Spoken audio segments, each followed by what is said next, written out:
Hi, I'm Rodger Tiedemann. I'm a hematologist currently practicing at Auckland Hospital and running a lab at the University of Auckland.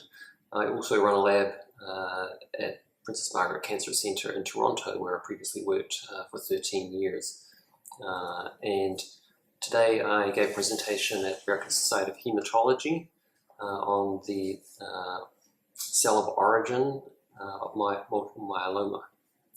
So in my presentation, I reviewed evidence showing that IgH translocations in myeloma largely arise within germinal center B cells, and that we know that because a lot of those translocations map to immunoglobulin switch regions, and it's within the germinal center that B cells undergo immunoglobulin switch rearrangement. So it's likely in those cells that those translocations arise.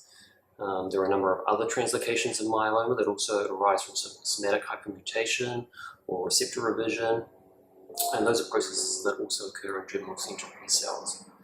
And then there are other translocations in myeloma that arise as a result of VDJ recombination, and those processes occur in cells prior to entering the germinal center, actually in pro-B cells.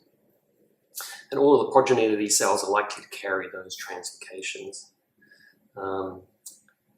Then I reviewed data looking at single nucleotide variations or point mutations in myeloma, and these break down into two groups, those caused by AID and those caused by non-AID processes. AID is an enzyme that's active within the germinal center during somatic hypermutation and immunoglobulin class rearrangement. And it turns out that most of the AID-driven mutations in myeloma are clonal, whereas most of the non-AID mutations in myeloma are non-clonal and so not present in all myeloma cells. And so putting all of that together, the cell of origin in myeloma is often a germinal center B cell where translocations arise and where AID-driven single nucleotide variations arise. And then the germinal center outputs both plasma cells and memory B cells. And plasma cells are often thought to be the cellular origin of myeloma, but we believe that the B cells that come out of the germinal center also carry all of those clonal mutations that are present in myeloma.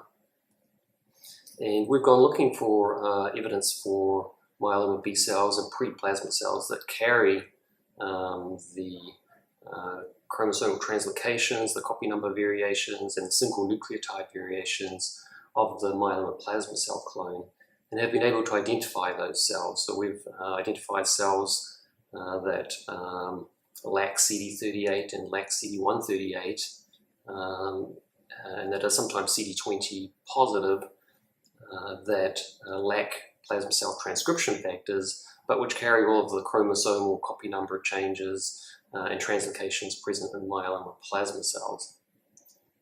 And so we've shown that in a number of different types of myeloma and find that across all types of myeloma we can see these progenitor cells, myeloma progenitor cells, but hyperdiploid myelomas do have a lower frequency of these progenitors than other myeloma subtypes. When we look at those myeloma progenitor cells, they express less plasma cell transcription factors, less IRF4, less MYC, less XBP1S. They're also less proliferative. They express less of the oncogene that may be driven by an IgH translocation. And they also produce less immunoglobulin. They're less secretory.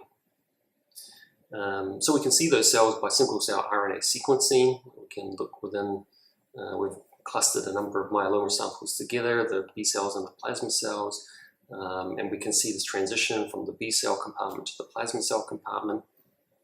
And within the B cell compartment, we can identify rare myeloma B cells that have the B cell receptor of their clone and that also carry the copy number variations of their clone. So they're really a tumor cell, but with a gene expression program that resembles a B cell.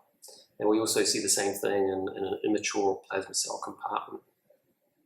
We can look at the differential gene expression of those myeloma B cells and the pre-plasma cells, and we can see that the myeloma B cells express some genes that might be expressed by normal B cells. They also express some genes that might be expressed by myeloma plasma cells, but not all of those genes. So they're sort of an intermediate category. And in particular, they express less XBP1S target genes than the myeloma plasma cells do, so they're under less ER stress.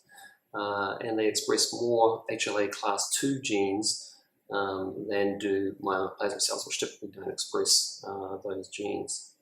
If we do gene set enrichment analysis to compare those myeloma progenitor cells with myeloma plasma cells, we see that they're less secretory, they have less protein secretion and less unfolded protein response, and they have more B cell differentiation genes being expressed. And this fits with our earlier publication in Cancer Cell in 2013, showing that the persister cells after proteasome inhibition are these low UPR cells, B cells, and pre-plasma cells that lack plasma cell markers and that have lower amounts of XBP1S and lower amounts of CHOP. They're under less ER stress.